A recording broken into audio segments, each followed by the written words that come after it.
মন খারাপ ইমাম সাহেব, কি সমস্যা আপনার, মন খারাপ কেন? আমার চাকরি ফজর পরে নাই। কেন? আমি নতুন বিবাহ করছি, বউ অনেক সুন্দর হয়েছে, সেক্রেটারি আসছে, সেক্রেটারির কথা হচ্ছে কি, হুজুর ইমাম সাহেব মানুষ, তার বউ এত সুন্দর হবে কে, তার চাকরি নেই। অ্যামেন্ডমেন্ট অব দ্য কনস্টিটিউশন, সংবিধান সংশোধনী। বাংলাদেশে 17বার সংবিধান সংশোধনী হয়েছে। আপনারা শুনেছেন, আমি এই কথা বলছি কেন? ভারতে একজন সুপ্রিম কোর্টে রিট করেছে কোরআনের 26টি আয়াত সংশোধন করার জন্য। বলে নাউজুবিল্লাহ। আল্লাহ আল্লাহ আল্লাহ ইয়া আল্লাহ। আল্লাহ রাব্বুল আলামিনের দরবারে আমরা শুকরিয়া আদায় করি যে আল্লাহ রাব্বুল আলামিন আজকে বৈশ্বিক মহামারী করোনা ভাইরাসের কবল থেকে উদ্ধারের পথে। এরপরও বিশ্বব্যাপী আবার আওয়াজ শোনা যাচ্ছে, করোনার এক ঢেউ চলছে। তো এই পরিস্থিতিতে, এই দুর্যোগ সময়ে আল্লাহ রাব্বুল আলামিন আমাদের ইমানের পাওয়ারটা বেশি হওয়ার কারণে, আল্লাহকে বেশি ভালোবাসার কারণে, পরকালকে বেশি বিশ্বাস করার কারণে দুনিয়ার এই মৃত্যুর ভয়কে উপেক্ষা করে আল্লাহ রাব্বুল আলামিন এই পবিত্র কোরআন সুন্নাহর মাহফিলে আসার সুযোগ করে দিলেন। এজন্য আল্লাহর দরবারে আমরা কৃতজ্ঞতা প্রকাশ করি, শুকরিয়া আদায় করি, বলি আলহামদুলিল্লাহ। আল্লাহ রাব্বুল আলামিনের শুকরিয়া আদায় করতে হবে। এই জন্য পৃথিবীর নেচারটা এমন, মহামান্য রাষ্ট্রপতি তিনি চান তার রাষ্ট্রের প্রত্যেকটা সিটিজেন তার প্রশংসা করুক। মাননীয় প্রধানমন্ত্রী, মন্ত্রী পরিষদ, তিনারাও চান যে তার অধীনে যে রাষ্ট্রে মানুষ, সিটিজেন বসবাস করে, তারা যেন তার প্রশংসা করে। এইভাবে একজন এমপি মহোদয়, কর্পোরেশনে যারা রয়েছেন, ওয়ার্ড কমিশনে যারা রয়েছেন, মসজিদের ইমাম সাহেব, তিনি চান তার মুসল্লিরা তার প্রশংসা করুক। একটা ফ্যামিলির মেম্বার, চিফ মেম্বার যিনি, একজন ফ্যামিলির পরিবারের কর্তা, তিনিও চান তার ওয়াইফ, তার সন্তান তার জন্য প্রশংসা করে। কথা ঠিক কিনা বলেন? সবাই প্রশংসা করতে খুবই আগ্রহী, ইন্টারেস্ট। তো আল্লাহ রাব্বুল আলামিন প্রশংসা করতে ভালোবাসেন। এজন্য বান্দাকে এমন একটা কায়দায় আল্লাহ ফেলে দিয়েছেন। পবিত্র কোরআন প্রথম সূরাটার প্রথমে আল্লাহ একটা শব্দ এখানে ইস্তেমাল করেছেন, ইউজ করেছেন, ফিট করে দিয়েছেন। প্রথমে আমরা কি বলি? আলহামদুলিল্লাহ। কারণ যদি কেউ 5 ওয়াক্ত নামাজ পড়তে যায়, তা সূরা ফাতিহা না পড়লে কি নামাজ হবে? লা সলাতা ইল্লা বিফাতিহা। সূরা ফাতিহা ছাড়া নামাজ হবে না।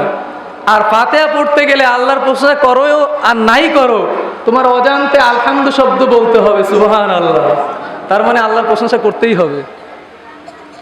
আজকে এখানে কোরআন সুন্নাহর মাহফিল, আল্লাহর হাবিব বলেছেন, মানিক বাররাত কুদামাহু ফি সাবিলিল্লাহ ফাহুমা হারামুন আলান নার। যেই বান্দা, যেই বান্দি আল্লাহর দ্বীনের পথে বের হয়, কোরআন সুন্নাহর মাহফিল, দ্বীনি এলেম শিখার জন্য বের হয়, তার 2 পায়ে যেই ধুলাগুলি লাগে, ওই 2 পাও আল্লাহর হাবিব বলছেন হারামুন আলান নার। ওই যেই 2 পাও দিয়ে হেঁটে মাহফিলের ময়দানে এসেছে, দ্বীনি মাজলিসে এসেছে, তার 2 পা আল্লাহ রাব্বুল আলামিন জাহান্নাম হারাম করে দেবে। তো আজকে যারা এই মাহফিলে আসতে পারলো না, এই নিয়ামত কি তারা পেল? কথা বলে। হযরত আলী রাদিয়াল্লাহু তাআলা বলেছেন, আন আলী রাদিয়াল্লাহু তাআলা আনহু قال قال رسول الله صلى الله عليه وسلم مجالس العلم هي روضة من رياض الجنة। আল্লাহর হাবিব বলছেন যে এখানে কোরআন সুন্নাহর আলোচনা হয়, দ্বীনি শিক্ষা দেওয়া হয়, এই জায়গাটা একটা জান্নাতের অংশে, টুকরায় পরিণত হয়, সুবহানাল্লাহ। আজকে এই খুলনা বিভাগে যেই কয়টা মাহফিল হচ্ছে, প্রত্যেকটা জায়গায় আল্লাহ রাব্বুল আলামিনের প্রেরিত ফেরেশতা মাহফিলে চারপাশে বেষ্টন করে রয়েছে যে জান্নাতের ভিতর কারা কারা প্রবেশ করবে, সুবহানাল্লাহ। আমরা যারা আসতে পারলাম না তারা কি এই এই সুন্দর জায়গা, এই নিয়ামতে কি বসার সুযোগ পেলাম? কথা বলেন। আমি আসার সময় দেখছিলাম দোকানে যেই পরিমাণ মানুষ কেনাকাটা করছে, ওনারা যদি মাহফিলে প্যান্ডেলে আসেন হয়তোবা জায়গা দেওয়া কঠিন হয়ে যাবে। কথা ঠিক কিনা বলেন? যদি আজকে মাহফিলে ঘোষণা করা হয় আগামীকাল না, এই রাত চলছে, এই রাত 3টার দিকে বাইতুল নূর কমপ্লেক্স যে মসজিদ খুলনা নিউ মার্কেটের সামনে, ওর সামনে যে যে যাইবে তাকে 1000 করে টাকা এমনি দেওয়া হবে। তাহলে কি এই সোনাডাঙ্গা এলাকায় কি লোক খুঁজে পাওয়া যাবে রাত্রে? ছোট বাচ্চা সবাইকে নিয়ে যাবে। কারণ কি আমরা ওই টাকাটার মূল্য বেশি দেখেছি, কিন্তু একটা মানুষ চিন্তা করে নাই আমি জান্নাতে যাব কি যাব না, এর নিশ্চয়তা নাই। কিন্তু আল্লাহর হাবিব বলেছে যে মাহফিলে আসবে, কোরআন সুন্নাহর মাহফিলে, ওই জায়গাটা জান্নাত, একটু দেখে আসি তো। সুবহানাল্লাহ।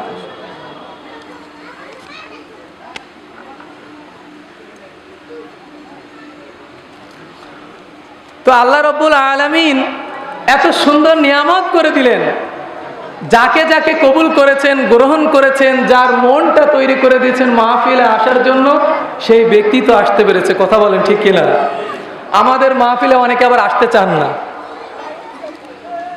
বাংলাদেশের সংবিধানে 41 এর সাবসেকশন 1 এর এতে বলা আছে, every citizen has the right to profess, practise or propagate any religion.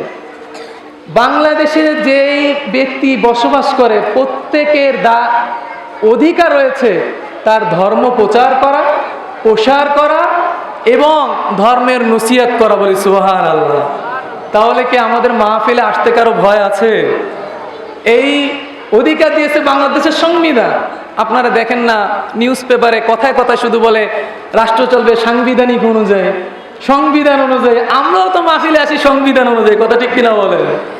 শুধু তাই না, বাংলাদেশ সংবিধানে 37-এ কি বলা আছে? Every citizen shall have the right two assemble and to participate in public meetings, position and peaceful but without arms। বলেছে বাংলাদেশে যারা নাগরিক রয়েছে প্রত্যেকে যে কোনো অ্যাসেম্বলি, যে কোনো সমাবেশে সে অংশগ্রহণ করতে পারবে, বাট একটা শর্ত আছে, উইদাউট আর্মস। কোনো অস্ত্র, আগ্রায় অস্ত্র, মারাত্মক জিনিস এইগুলো ক্যারি করা যাবে না, বহন করা যাবে না। আমাদের কাছে কি কোনো অস্ত্র আছে? কথা বলেন, আছে? আমাদের কাছে অস্ত্র আছে শুধু একটা, কি? আল কোরআন। এটাই সবার ভয়। আজকে মায়ানমার দেখেন, এই অং সান সু চি 11 লক্ষর উপরে রোহিঙ্গা মুসলিমদেরকে বিতাড়িত করেছে, বাংলাদেশে আশ্রয় নিয়েছে। আপনারা এটা জানেন? যারা কথা বলতেছে না, জানেন না? আজকে ফেব্রুয়ারি মাসের 1 তারিখে অং সান সেনাপ্রধান, তিনি অং সান সু চিকে সেনা অভ্যুত্থানের মাধ্যমে ক্ষমতাটা জোর করে কেড়ে নিয়েছেন আর তাকে আটকিয়ে রেখেছেন। অং সান সু চির এখন ক্ষমতা গেল কোথায়? আল্লাহ বলছেন অতিলকাল আমসালু নুদাউিলুহা বাইনান নাস, আমি মানুষের ক্ষমতাটা পরিবর্তন রদ বদল করে দিই। সুবহানাল্লাহ। আজকে চীনে দেখেন উইগুর মুসলিম, জিনজিয়াং শহরে 3.5 কোটির উপরে মুসলমান বসবাস করে। গত মাসে একটা জাতীয় পত্রিকা একটা মেয়ের বিবৃতি এসেছিল, ওই মেয়ে বলছে যুবতী মেয়েদেরকে নিয়ে 100 জন পুরুষের সামনে ধর্ষণ করা হয়েছে আমাকে, আর 100 জনের ভিতর মুসলমানকেও দাঁড়া করা রাখা হয়েছে। যদি কোনো মুসলমান চোখ নিচে নামায়, যদি হাতের মুষ্টিটা বন্ধ করে, সঙ্গে সঙ্গে পাখির মতো তাকে গুলি করা হয়েছে। নাউজুবিল্লাহ। আজকে ফ্রান্সে দেখেন, ফ্রান্সের প্রেসিডেন্ট এমানুয়েল ম্যাক্রো, আপনারা জানেন কিছুদিন আগে আমার রাসূলকে নিয়ে কটূক্তি করেছিল, আমরা সমাবেশ করেছিলাম, আপনাদের মনে আছে? ফ্রান্সে একটি চার্টার, একটি আইন পাশ করেছে নিম্নকক্ষে, 50টি অনুচ্ছেদের একটা চার্টার। এর ভিতরে 7টা কন্ডিশন রয়েছে মুসলমানদের জন্য। 1 নম্বর কন্ডিশন, 3 বছর বয়স হলে ছেলে মেয়েদেরকে বাধ্য স্কুলে পাঠাতে হবে। 2 নম্বর কন্ডিশন, বাসা বাড়িতে কোনো ধর্মীয় কোনো শিক্ষা তারা দিতে পারবে না বিনা পারমিশনে। 3 নম্বর কন্ডিশন, মসজিদে কারা নামাজ পড়ে, মসজিদের মেম্বার কারা আছে, আয় এবং ব্যয়ের উৎস কি, এটা সরকারের কাছে প্লেস করতে হবে। 5 নম্বর কন্ডিশন, সুইমিং পুল, শপিং মহল, এইখানে যেই পুরুষ মহিলারা যাবে কোনো হিজাব ধারণ করে যেতে পারবে না, তারা ওই দেশের যেই পোশাক আছে ওই পোশাক পরে ওইখানে যেতে হবে। নাউজুবিল্লাহ, আমরা তো সবাই দেশের বাইরে যাই নাই।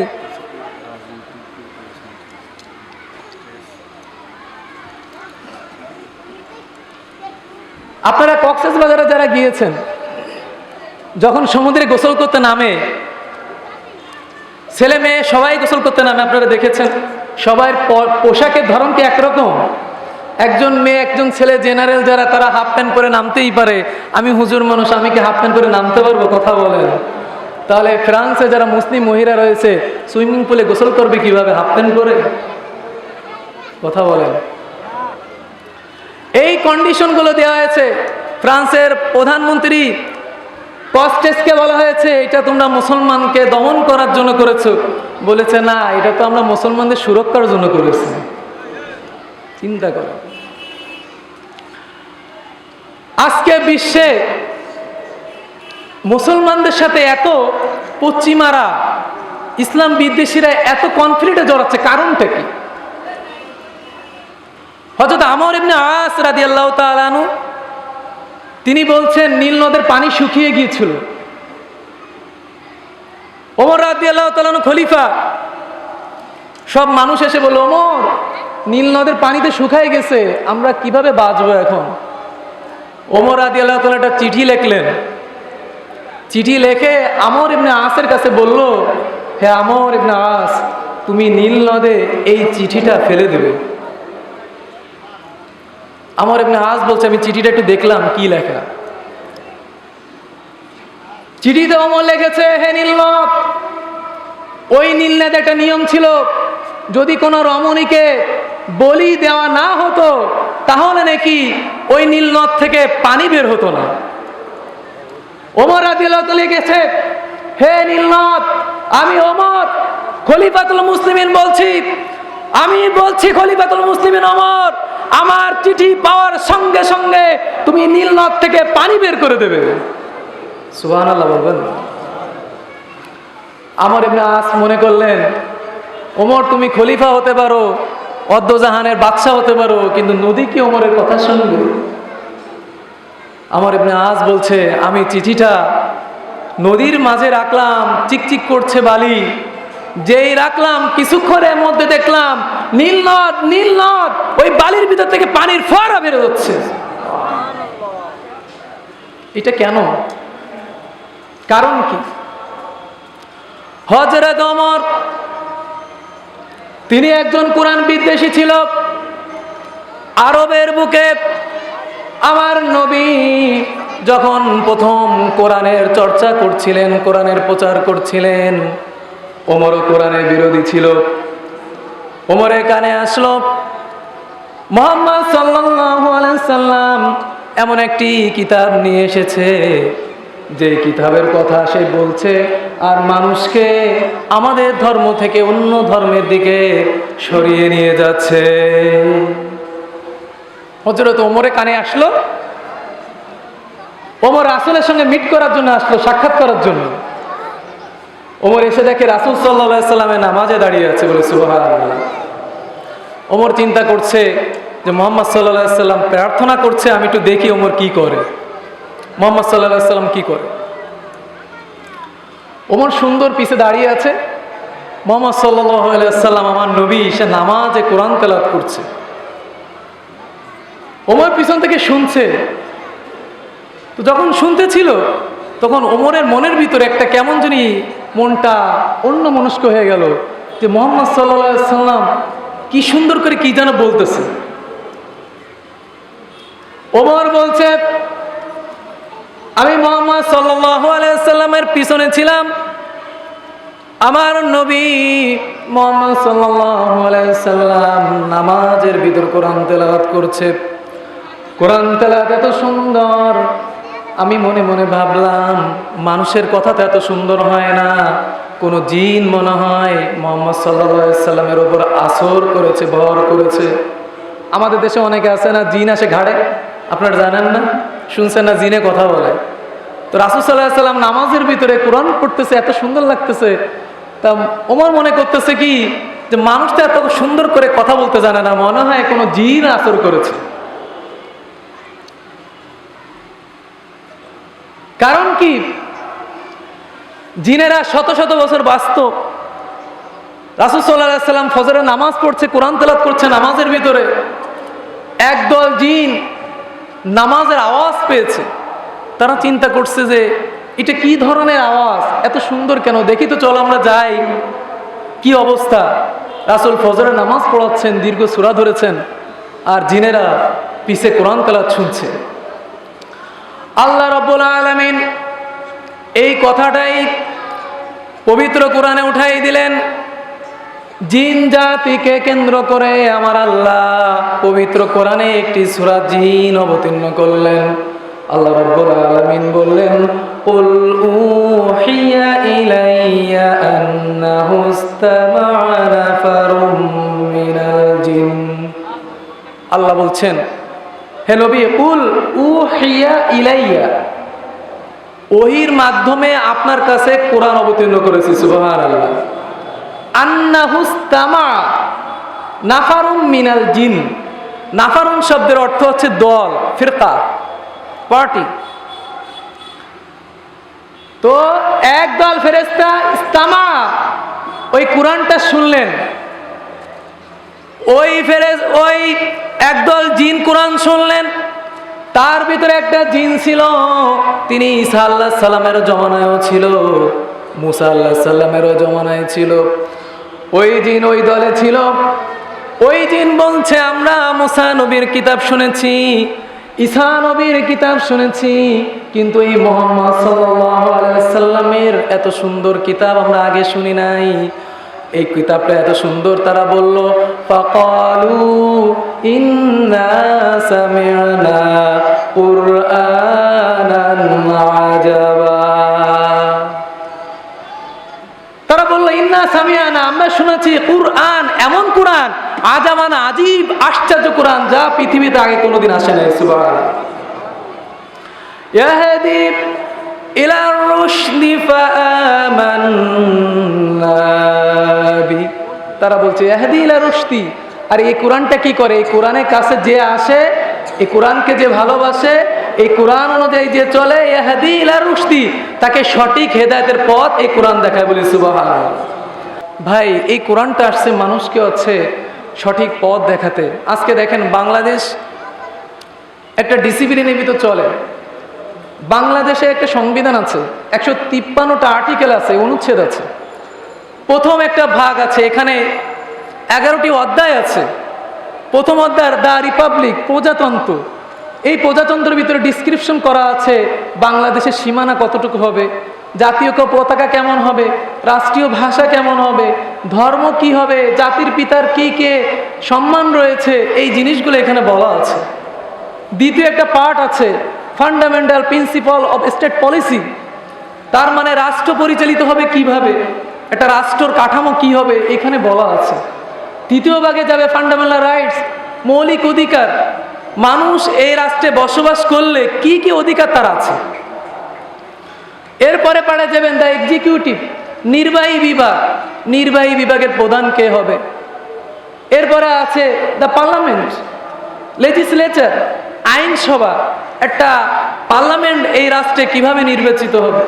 দ্য জুডিশিয়ারি, সুপ্রিম কোর্ট কিভাবে প্রতিষ্ঠিত হবে, এখানে আইনজীবীদের রদবদল কিভাবে হবে, অ্যামেন্ডমেন্ট কেমন হবে, রিজাইন কেমন হবে, এই জিনিসগুলো বলা আছে। এরপরে আপনার এখানে ইমার্জেন্সি প্রভিজেশন, জরুরি অবস্থা কিভাবে জারি করা হবে। একটা অধ্যায় আছে, নবম ভাগে, দশম ভাগে আছে আপনার অ্যামেন্ডমেন্ট অফ দ্য কনস্টিটিউশন, সংবিধান সংশোধনী। বাংলাদেশে 17বার সংবিধান সংশোধনী হয়েছে। আপনারা শুনেছেন, আমি এই কথা বলছি কেন, ভারতে একজন সুপ্রিম কোর্টে রিট করেছে কোরআনের 26টি আয়াত সংশোধন করার জন্য, বলে নাউজুবিল্লাহ। বাংলাদেশের 10ম ভাগে একটা আর্টিকেল 142 ধারায় বলা আছে, যদি সংবিধানে কোনো কিছু প্রয়োজন হয়, কোনো জরুরত হয়, এই সংবিধান সংশোধন করা যাবে। আপনারা একটা জিনিস বোঝেন, যদি আপনাদের এই সোনাডাঙ্গায় রাস্তা করে দেওয়ার সময় যদি ইঞ্জিনিয়ার পক্ষ থেকে বলা হয় তোমরা কোন ধরনের রাস্তা চাও, একটা হচ্ছে 5 বছরের গ্যারান্টি আর একটা হচ্ছে 6 মাসের গ্যারান্টি, বর্ষা হলে ভেঙে যাবে, আপনারা কি 5 বছরটা চাবে না 6 মাসেরটা? যারা কথা বলতেছে না তারা 6 মাসের পক্ষে। টেকসই জিনিস চাবেন, কথা বলেন ঠিক কি না? আমার আল্লাহ একটা সংবিধান মুসলমানের জন্য দিলেন, 6666টা আর্টিকেল আছে, অনুচ্ছেদ আছে, আর একটা আর্টিকেল একটা আয়াতে বলেছেন লা তাবদীলা লিকালিমাতিল্লাহ। আমার কোরআন এমনভাবে আমি মানুষকে দিয়েছি, এটা কোনো পূরণ হবে না, প্রয়োজন হবে না, এর পরিবর্তনের কোনো দরকার হবে না কিয়ামত পর্যন্ত, বলি সুবহানাল্লাহ। তাহলে যেটা টেকসই বেশি কিয়ামত পর্যন্ত পরিবর্তন হওয়ার সুযোগ নেই, এটা কি আমাদের মানার দরকার আছে কিনা? আমাদের কি মানার দরকার আছে? যারা বুঝছে তারা মানে, কথা ঠিক কিনা বলেন? আপনারা জাতিসংঘ নাম শুনেছেন, ইউএনও, ইউনাইটেড নেশন অর্গানাইজেশন। আমি আপনাদের বোঝাতে চেয়েছি কোরআনের মাহফিল, কোরআনের পাওয়ারটা, মর্যাদাটা কত বেশি। ওইখানে একটি গুরুত্বপূর্ণ একটা অপশন আছে, একটা সেক্টর আছে, জেনারেল অ্যাসেম্বলি, সাধারণ পরিষদ। এই সাধারণ পরিষদে যদি কিছু পাস না হয় তাহলে অন্যান্য অর্গানগুলো কোনো কিছু তারা রিকমেন্ড করতে পারে না। তো এই জাতিসংঘের সাধারণ পরিষদের গেট যেইটা, ওই গেটে তারা চিন্তা ভাবনা করলো এখানে একটি জ্ঞানমূলক উদ্ধৃত অথবা কোনো ডায়ালগ, কোনো মনীষীর কথা তারা লিখবে। আমরা দেখি বিভিন্ন রকম মসজিদের দেওয়ালে কিছু কোরআন হাদিসের বাণী লেখা থাকে না, কথা বলেন। আপনি সিটি কলেজে যাবেন, সুন্দরবন কলেজে যাবেন, বিভিন্ন রকম প্রতিষ্ঠানগুলোর দেওয়ালে কিছু জ্ঞানমূলক কথা লেখা থাকে না, কথা বলেন, থাকে কিনা? আপনারা কথা বলছেন না কেন? আপনাদেরকে এই মাহফিলে এসে খারাপ লাগছে নাকি ভালো লাগছে? কথার আওয়াজটা খুবই কম। যদি আজকে বাংলাদেশ ভারতে খেলা থাকতো, আবু নাসের স্টেডিয়ামে খেলা দেখতে গেছেন, বাংলাদেশে কেউ যদি পরবার হ্যাট্রিক করতো, 3টা ছক্কা মারতো, অথবা ভারতের কেউ যদি মারতো, আপনারা কি এই আওয়াজ দিতেন? কথা বলেন, এই আওয়াজ দিতেন? তাহলে বোঝা গেল আল্লাহকে আমরা কম ভালোবাসি। আল্লাহকে যদি বেশি ভালোবাসবো, আল্লাহর কথা বলতে আমাদের কষ্ট হবে কেন? কবে হবে কেন? আল্লাহর কথা তো অন্তর থেকে বলবো, কথা ঠিক কিনা বলে? তো জাতিসংঘের পক্ষ থেকে 100 জন পণ্ডিতকে বাছাই করলেন। তার ভিতরে কিছু পলিটিক্যাল সায়েন্স অর্থাৎ রাষ্ট্রবিজ্ঞানের অভিজ্ঞ আছেন, অর্থনীতির অভিজ্ঞ আছেন, সায়েন্সটিক দিক থেকে কিছু আছেন, আবার সাইকোলজিস্ট কিছু আছেন, ইটিসি। এইভাবে ভ্যারাইটিসভাবে 100 জন পণ্ডিতকে তারা নির্বাচিত করল। প্রত্যেকটা রাষ্ট্র থেকে এক একটা বাণী তারা পাঠিয়েছে। সৌদি আরব থেকে আমার পবিত্র কোরআনের একটা আয়াত ওদের এখানে পাঠিয়েছে, সুবহানাল্লাহ। বিশ্বে সব থেকে বড় সংস্থা ইউএনও, 193টা স্বাধীন রাষ্ট্র মিলে দ্বিতীয় বিশ্বযুদ্ধের পরে আনুষ্ঠানিকভাবে যেটা যাত্রা করেছে বিশ্বে শান্তি প্রতিষ্ঠা করার জন্য, সেই জাতিসংঘ তার সাধারণ পরিষদের গেটে একটা উদ্ধৃত দেবে। এটা সারা বিশ্ব থেকে চেয়েছে, ভালো একটা উদ্ধৃত এমন দিতে হবে যেন এমন একটা না দেওয়া হয় কয়দিন পরে ওটা যেন পূরণ না হয়ে যায়, অথবা এমন একটা উদ্ধৃত দিয়েছে কয়দিন পরে আরেকজন বিজ্ঞ ব্যক্তি এমন কথা না বলুক যে ওইটা থেকে ছোট হয়ে যায়, কথা বলে।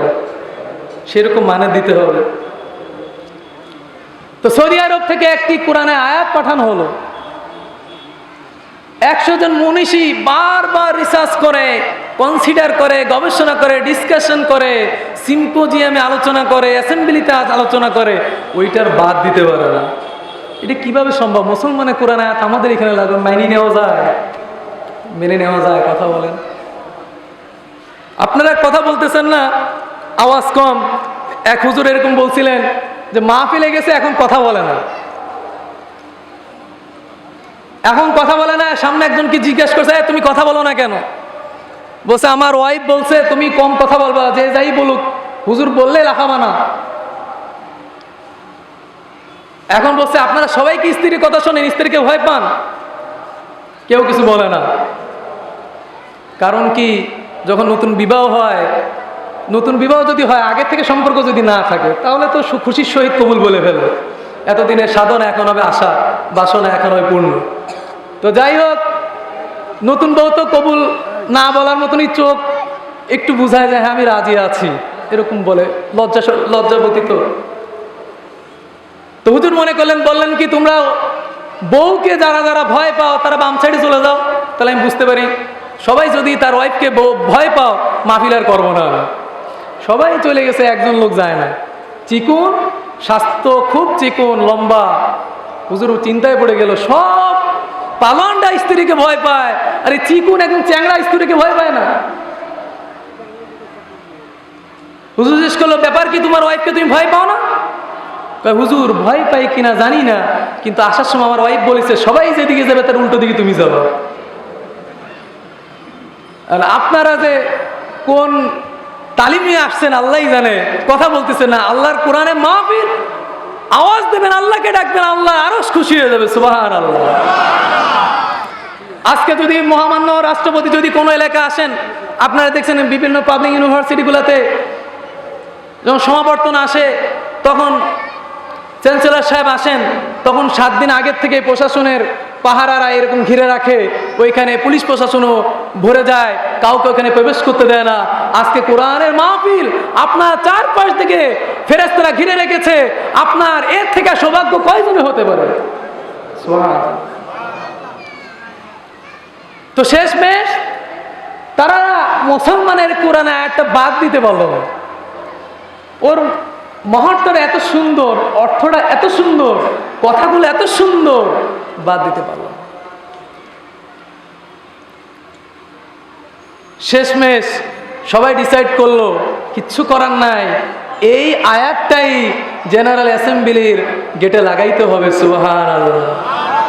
তাহলে আমার আল্লাহর কোরআনের মর্যাদা আছে না নাই? কথা বলেন।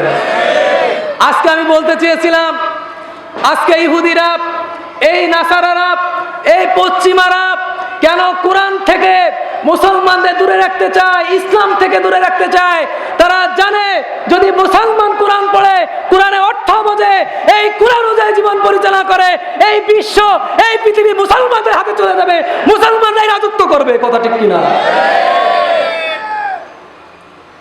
আজকে এই কারণে মুসলমানদের সাথে কোনো শত্রুতা নাই, একটাই কারণ, এমনি সামনে উইগুর মুসলমানদের মেরে ফেলা হচ্ছে।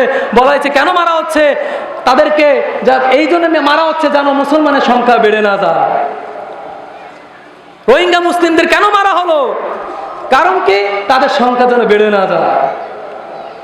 ফ্রান্সে কেন মুসলমানদের বিরুদ্ধে চার্টার করা হয়েছে? মুসলমানরা যেন তাদের ইসলামী চর্চা বেশি বেশি করতে না পারে। আজকে এই হচ্ছে কাণ্ড, মুসলমানদের আটকায়।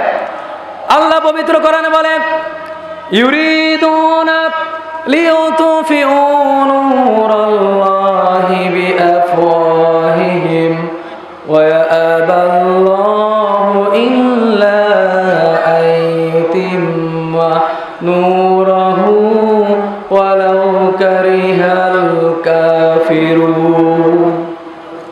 আল্লাহ বলছেন কি, ইউরিদুনা লিইউতফিউ নূরাল্লাহ, কাফেররা, ইসলামের দুশমনরা, তারা চায় কোরআনের আলো, ইসলামের আলো বন্ধ করে দিতে। নাউজুবিল্লাহ। কিন্তু আল্লাহ বলছেন এই কোরআনের আলো আল্লাহ রাব্বুল আলামিন বিশ্বের সব জায়গায় পৌঁছায় দেবেন। সুবহানাল্লাহ। তাফসীরে মাজারিতে বলেছেন, হযরত মিকদাদ রাদিয়াল্লাহু তাআলা আনহু তিনি উল্লেখ করেছেন, যখন এই কোরআন আয়াতটা নাজিল হলো, আমার নবী বর্ণনা করছেন, আল্লাহ রাব্বুল আলামিন সব জায়গায় পৌঁছাই দিবেন আল্লাহর কোরআনের আলো, ইসলামের আলো, দ্বীনের আলো। এটা বোঝাতে তিনি চেয়েছেন দুনিয়ায় কোনো কাঁচা ঘর, পাকা ঘর, এমন কোনো জায়গা থাকবে না আল্লাহর দ্বীন পৌঁছাবে না। আল্লাহ সব জায়গায় পৌঁছাই দেবে। পৌঁছায় যাচ্ছে না? কথা বলে। আগুন কি কাপড় দিয়ে বেঁধে রাখা যায়? কথা বলে, রাখা যায়? রাখা যায় না। তো বলছিলাম ওমর রাদিয়াল্লাহু তাআলা আনহুর কাছে একজন এসে বলছে, ইয়া রাসূলুল্লাহ, মুসলমানরা যদি কোরআন আর ইসলাম প্রতিষ্ঠা করার জন্য যদি শহীদ হয়ে যায় তারা কোথায় যাবে? কয় জান্নাতে। সুবহানাল্লাহ। আর কাফের যারা, তারা যদি মুসলমানদের বিরুদ্ধে ষড়যন্ত্র করে সেই কারণে যদি মারা যায়, যাবে কোথায়? ওই সাহাবী বলছে, ইয়া রাসূলুল্লাহ, তারা যুদ্ধ করে যাবে জাহান্নামে আর আমরা যুদ্ধ করে যাব জান্নাতে, আমাদের কোনো সমস্যা আছে?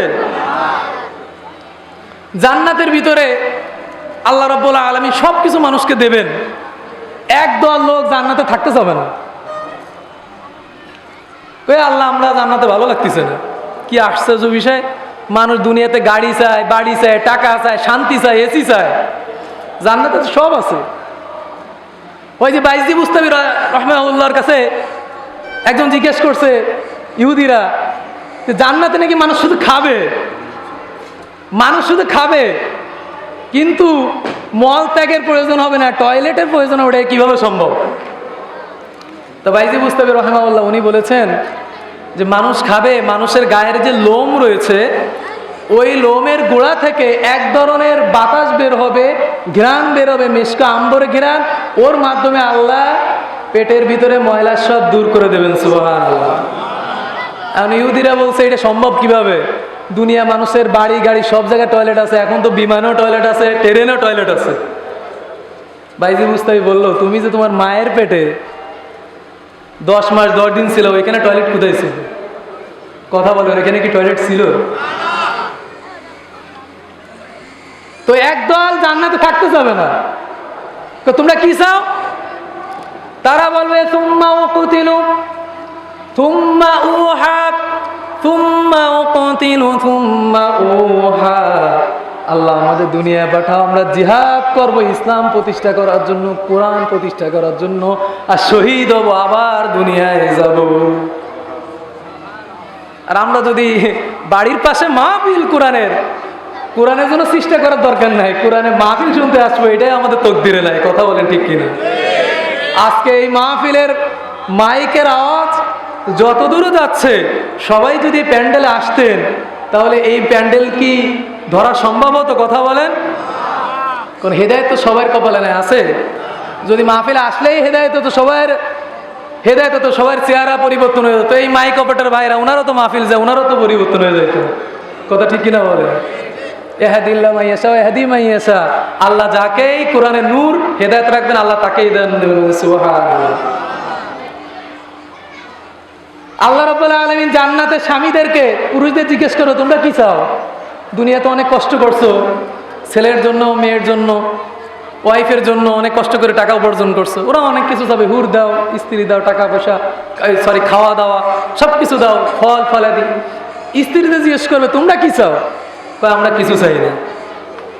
কয় না, তোমরা একটা কিছু তো চাইতে হবে। কয় আমরা কিছু চাই না। আল্লাহ রাব্বুল আলামিন পবিত্র কোরআনে বলেন, ওয়ালাকুম ফিহা মা তাশতাহি আনফুসুকুম ওয়ালাকুম ফিহা মা তাদউন। আল্লাহ রাব্বুল আলামিন মহিলাদেরকে বলবেন, হে জান্নাতি মহিলারা, দুনিয়ায় অনেক কষ্ট করেছো, মানুষের নির্যাতনে শুয়েছো, দুনিয়ার কোনো আরাম তোমরা চাও নাই, নাচনীদের মতো ঘোরো নাই, শপিং মলে ড্যান ড্যান করে বেড়াও নাই, পরকিয়া করো নাই, আমলিয়াতের ভিতরে ছিলে, দুনিয়ার জীবনটা অনেক কষ্ট করে পালন করেছো। আজকে জান্নাতে তোমরা কিছু চাও, তোমাদের আমি আল্লাহ ওয়ালাকুম ফিহা মা তাশতাহি আনফুসুকুম ওয়ালাকুম ফিহা মা তাদউন। আজকে তোমরা চাও যে কোনো জিনিস আমি তোমাদের দেবই। মহিলারা বলবে, আল্লাহ আমাদের স্বামীদেরকে আমরা চাই। সুবহানাল্লাহ। এক লোক তাহাজ্জুদ নামাজ পড়ে দোয়া করতেছে আল্লাহর কাছে, আল্লাহ আমরা জান্নাতে দাও।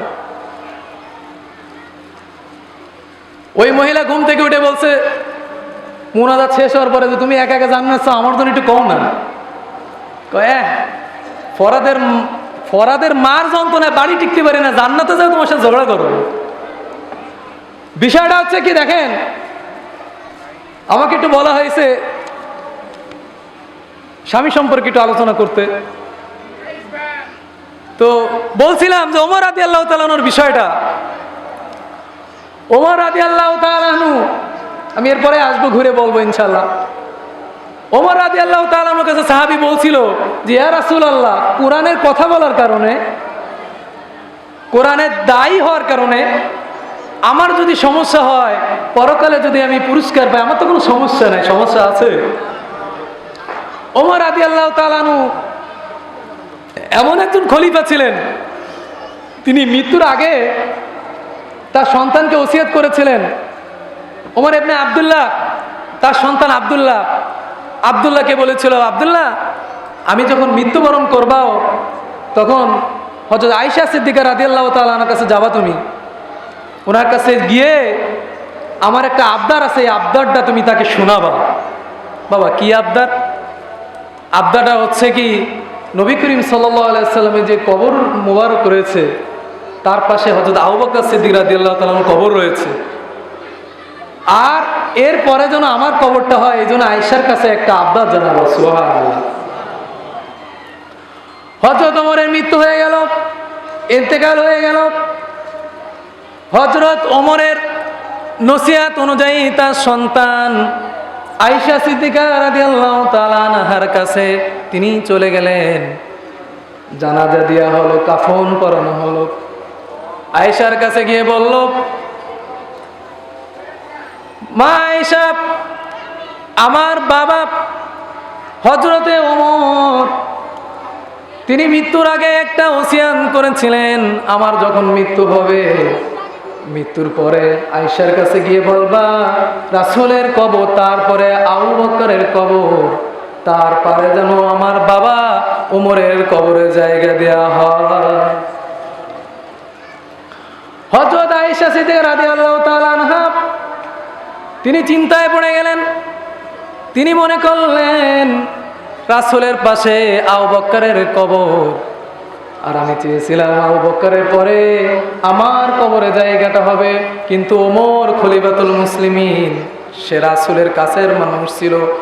আমাকে যখন অপবাদ দেওয়া হয়েছিল, আমাকে যখন আব্দুল্লাহ ইবনে উবাই ইবনে সালুল সে যখন অপবাদ দিয়েছিল, সেই অপবাদের একজনই ঠেক দেওয়ার জন্য লোক ছিল, সে হচ্ছে ওমর। আমি তোমার বাবার এই আবদার পূরণ করলাম, এই জায়গা আমার কবর হবে না, ওমরের কবরটা আমি করার জন্য অনুমতি দিলাম। এই হচ্ছে ওমর।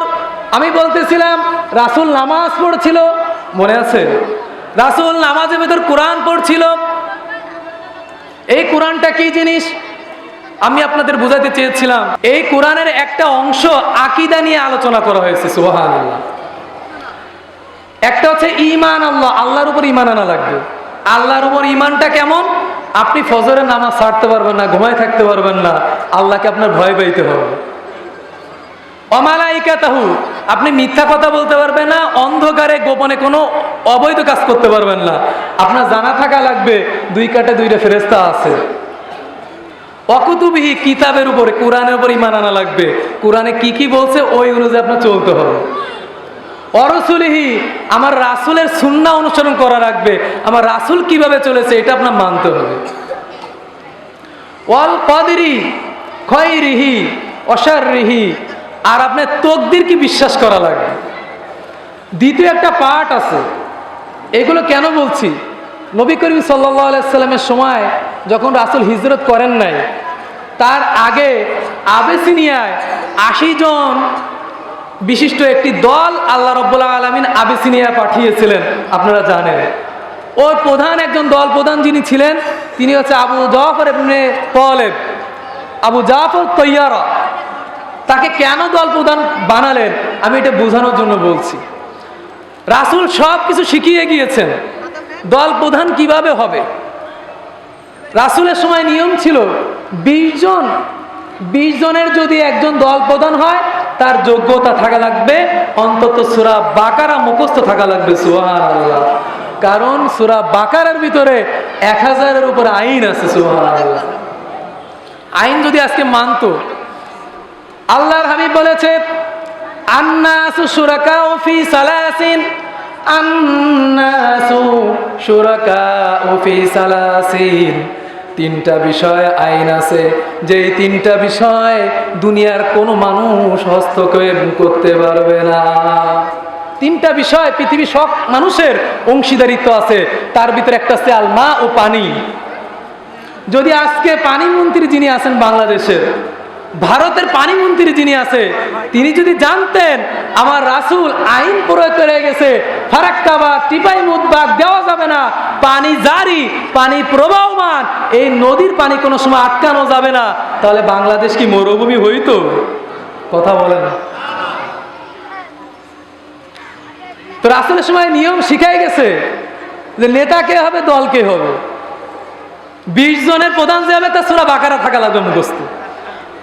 40 জন যার হবে কোরআনে হাফেজ হওয়া লাগবে। এই জন্য 80 জন সদস্য ছিলেন, তার প্রধান ছিল আবু জাফর, কারণ তিনি কোরআনে হাফেজ ছিল। আজকে যদি বাংলাদেশটা কোরআনের জ্ঞান যাদের আছে, ইসলামের জ্ঞান যাদের আছে, তাদেরকে এই জনগণ ছেড়ে দিত, এই দেশে কোনো গুম থাকতো না, দর্শন থাকতো না, কোনো নির্যাতন অহংকার থাকতো না। কথা ঠিক কিনা বলে? কারণ আলেমরা কোরআনের আইন জানে। রাসূল সাল্লাল্লাহু আলাইহি সাল্লাম এই কোরআন দিয়ে এমন একটা রাষ্ট্র মদিনা পরিচালনা করেছেন, সেই রাষ্ট্রে কোনো জেলখানা নাই। সারা বিশ্ব থেকে 317 জন রিপ্রেজেন্টেটিভ প্রতিনিধি আসছে যে দুনিয়ায় এমন রাষ্ট্র কেমনে হইল যে এই রাষ্ট্রে কোনো জেলখানা নাই। চিন্তা করছে। আর আমাদের জেলখানায় 300 জনের জায়গায় 500 জন রাখে, তাও কাভার হয় না। রাসূল সাল্লাল্লাহু আলাইহি সাল্লামের কাছে রোমানের ক্যাথলিক 40 জন প্রতিনিধি আসছে যে রাসূল কিভাবে রাষ্ট্র পরিচালনা করে মুহাম্মদ সাল্লাল্লাহু আলাইহি সাল্লাম।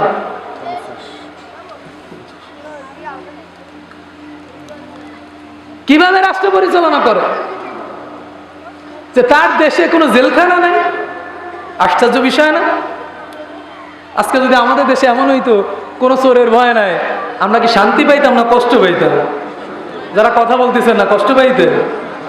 2 স্বামী স্ত্রী গ্যাঞ্জাম বাঁধাইছে, হাজব্যান্ডও গ্রাজুয়েশন পোস্ট গ্রাজুয়েশন কমপ্লিট, ওয়াইফেরও গ্রাজুয়েশন পোস্ট গ্রাজুয়েশন কমপ্লিট, হাজব্যান্ডও অফিস থেকে আসছে, স্ত্রীও অফিস থেকে আসছে, খাওয়া দাওয়া মোটামুটি বাইরে হয়েছে। রাত্রে ঘুমানোর সময় বাংলাদেশে তো মশার উৎপাত খুব বেশি।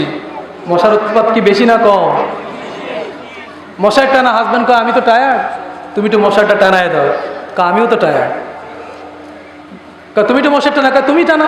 আমি অফিস করে আসছি, আমিও তো অফিস করে আসছি। ঢাকা দক্ষিণ সিটিতে একবার জরিপ হয়েছিল, 65% ফ্যামিলি ভেঙে যাচ্ছে, তার ভিতর 99% ফ্যামিলি ভাঙছে যারা স্বামী স্ত্রীর উভয় শিক্ষিত। কারণ মেয়েরা তো এখন নিজের পায়ে হাঁটে, আগে তো স্বামীর পায়ে ভর করে হাঁটতো, এখন নিজের পায়ে দাঁড়াইছে। এই জন্য সংসারে এত অশান্তি। স্বামী স্ত্রী 2 জন বাদাইছে গ্যাঞ্জাম, একজন উত্তর মেরু একজন দক্ষিণ মেরু। কইছে কেউ কথা বলবা না কার সাথে। কয় মশা টানানো কি হবে? কয় যে আগে কথা বলবে সে আগে মশা টানাবে। এখন কথা তো বলার উপায় নাই। চোর ঢুকছে, দেখে কোনো সারা শব্দ নাই, নিজ মনে করছে ঘুমায় গেছে। চোর তো চুরি করতেছে, স্বামীও কথা কয় না, কথা বলে মশা টানানো লাগবে, চুরি যায় বা হোক। তো বলছিলাম যে রোমান ক্যাথলিক থেকে 40 জন আসছিল প্রতিনিধি। সাহাবীরা বলছে ইয়া রাসূলুল্লাহ, এই সম্মানিত ব্যক্তিতে কোথায় বসতে দেবো? আমাদের তো বসার জায়গা নাই। তখন কয় আমার বেলালকে ডাকো। বেলালকে ডাকা হলো। বেলালকে ডাকার পরে বেলালকে বলছে, বেলাল মসজিদে নববী চাবি কই? ইয়া রাসূলুল্লাহ, এই যে চাবিটা দাও। যে 40 জন ক্যাথলিক আসছিলেন তারা অবাক হয়ে গেল। কই ইয়া রাসূলুল্লাহ, আমাদের কোনো প্রশ্ন জানার দরকার নাই, আপনার রাষ্ট্রে জেলখানা নাই, এটা আমরা এমনি বুঝতে পারছি। কই কেমনে বুঝছো? কই পৃথিবীতে এমন কোন জাতি নাই যে তার ধর্মীয় পবিত্র উপাসনা না কেউ ঢুকতে দেয়, আর আমরা এই রোমান থেকে ক্যাথলিক আসছে, আপনার ধর্মীয় এই মসজিদ সম্মানিত জায়গা আপনাদের বসতে দিয়েছেন, আপনি প্রমাণ করছেন যে ইসলাম উদার। কিন্তু আমাদের মৌলবীকে আল্লাহ মানুষ ভালোবাসে না। এক জায়গায় মাহফিলে গেছি, মন খারাপ। ইমাম সাহেব, কি সমস্যা আপনার, মন খারাপ কেন? আমার চাকরি ফজর পরে নাই। কেন? আমি নতুন বিবাহ করছি, বউ অনেক সুন্দর হয়েছে, সেক্রেটারি আসছে, সেক্রেটারির কথা হচ্ছে কি হুজুর ইমাম সাহেব মানুষ, তার বউ এত সুন্দর হবে কে, তার চাকরি নেই। ইমাম সাহেবের চাকরি তো পকেটে থাকে, যখন ইচ্ছা হবে থাকবে আর নাহলে থাকবে না। আমি বলছিলাম দ্বিতীয় কোরআন শরীফে একটা অধ্যায় আছে আহকাম ও আখলাকিয়া সুলুকিয়া, মানুষ মানুষের সঙ্গে কি ধরনের আচরণ করবে সেই ধরনের একটা অধ্যায় আল্লাহ কোরআন শরীফে বর্ণনা করেছে। সুবহানাল্লাহ। আরেকটা তৃতীয় অধ্যায় আছে আহকাম ও আমালিয়া, এখানে দুটা ডিভিশন আছে, একটা আছে ইবাদত আর একটা আছে মুআমালাত। ইবাদতটা হচ্ছে কি আপনি কার ইবাদত করবেন, কিভাবে ইবাদত করবেন, এই সংক্রান্ত কোরআন শরীফে বর্ণনা আছে বলে সুবহানাল্লাহ। আরেকটা আছে মুআমালাত, মুআমালাতের ভিতরে আপনার ব্যবসা আছে, চাকরি আছে, আপনার যে কোনো দিন মজুর কাজ আছে, কোন ধরনের কাজ করতে পারবেন, ব্যবসা কি ধরনের হবে। একটা ব্যবসার ভিতরে যদি চারটা জিনিস থাকে সেই ব্যবসাটা হারাম হয়ে যায়। আমরা যারা ব্যবসা করি সবাইকে তা জানি, কথা বলে সবাইকে জানি। রাসূল সাল্লাল্লাহু আলাইহি সাল্লামের আমলে একজন মুসলমান হয়েছে, সে চুল কাটতে যাচ্ছে। রাসূল বলছে কোথায় যাচ্ছ? বলছে চুল কাটতে যাচ্ছি। তো বলছে তুমি কি জানো তোমার ব্যবসা শরিয়াতে বৈধ আছে নাকি অবৈধ আছে? কয় ইয়া রাসূলুল্লাহ আমি জানি না। কয় যাও সাহাবীদের কাছে যাও, আগে শুনে নাও। কিন্তু আমরা তো নামে মুসলমান, আমরা তো নামে মুসলমান, এই জন্য আমাদের এই অবস্থা। মনে মনে ভাবছে যে মুহাম্মদ সাল্লাল্লাহু আলাইহি সাল্লামের মনের উপরে হয়তোবা কোনো জিন আচর করেছে, আর না এত সুন্দর করে কথা নামাজের ভিতরে বলে কে বলে। আল্লাহর হাবিব অমনি নামাজের ভিতরে তেলাওয়াত করলেন ইন্নাহু লাকাউলু রাসূলিন কারীম। না না, এটা কোনো জিনের ভরের কোনো কথা নয়, এটা সম্মানিত নবীর আনিত একটা বাণী। সুবহানাল্লাহ। ওমর চিন্তা করলো তাহলে যদি জেনের কোনো কথা না হয় তাহলে হয়তোবা নবী করিম সাল্লাল্লাহু আলাইহি সাল্লাম কোনো কবি হয়ে গিয়েছেন, কারণ আরবে অনেক বড় বড় কবি পাওয়া যেত, কবিরা অনেক সুন্দর করে কথাগুলো বানায় বানায় বলতো। আমার নবী অমনি করে কোরআনের ভিতর বললেন ওমা হুয়া বিকাউলি শাইর কলিলাম মা তুমিনুন। না না, এটা কোনো কবির কথা নয়, তোমরা অল্প কিছু মানুষই তা বিশ্বাস করো বলি। সুবহানাল্লাহ। আমার রাসূল কি জানে যে ওমর নামাজের পিছে দাঁড়ায় আছে? ওমর তো মনে মনে চিন্তা করে রাসূল এভাবে তেলাওয়াত করতেছে। সুবহানাল্লাহ। ওমর এবার চিন্তা করছে যদি কবি না হবে, কবির কথা যদি না হয়, তাহলে হয়তোবা মুহাম্মদ সাল্লাল্লাহু আলাইহি সাল্লাম কোনো গণক হয়ে গিয়েছেন। আমাদের বাংলাদেশে কিছু গণক পাওয়া যায়, জানেন না আপনারা? হাত দেখে দেখে বলে দেয়, এবারে খোট একে ধান চাউল দিলে বলে দেয়। আপনারা জানেন না গ্রামে যারা আছেন? গণক। হযরত ওমর মনে মনে ভাবছে মুহাম্মদ সাল্লাল্লাহু আলাইহি সাল্লাম কোন গণক হয়ে গেছে, না হলে আমি নামাজের পিছনে আমাকে দেখে নাই, অথচ কেমনে আমি মনে মনে যা বলি তার উত্তর নামাজের ভিতরে দেয়। অমনি আমার নবী নামাজের ভিতরে কোরআন তেলাওয়াত করছে ওমা হুয়া বিকাউলি কাহিন কলিলাম মা তাযাক্কারুন। এটা কোনো গণকের কথা নয়, তোমরা অল্প সংখ্যক লোকই তা বিশ্বাস করো বলি। সুবহানাল্লাহ। এই ওমর, এই কোরআন, ওমর রাদিয়াল্লাহু তাআলা ইসলাম গ্রহণ করেছে, কিন্তু তার আগের ধাক্কাটা আমাদের এলাকায় যখন কেউ ঝগড়াঝাটি করে রাগ হয় তখন মুরব্বীরা বুঝাইতে যায় না, আগে প্রথমে তার হাত পায়ে ধরে, না মানলে মুরব্বীদের পাঠায়। তো ওমরে ইসলাম গ্রহণ করার আগে প্রথম ধাক্কা কোরআনের, হৃদয়টা একটু মলিন হওয়া। কারণ এই কোরআনটা এমন জিনিস, রাসূল এই কোরআনের বরকতে এমন একটা রাষ্ট্র পরিচালনা করেছেন যে রাষ্ট্রে কোনো জেলখানা ছিল না, কিন্তু রাসূলের আমলে একটা অঘটন ঘটে গেছিল, একটা চাদর চুরি হয়েছিল, তাও আবার মসজিদে নববীর থেকে। চিন্তা করেন, রাসূলের দেশে কোনো জেলখানা নাই, কোনো চোর বাটপার ডাকাইত নাই, কিন্তু এমন একটা ঘটনা ঘটছে তার মসজিদ থেকে একজন ব্যক্তির চাদর চুরি হয়ে গেছে।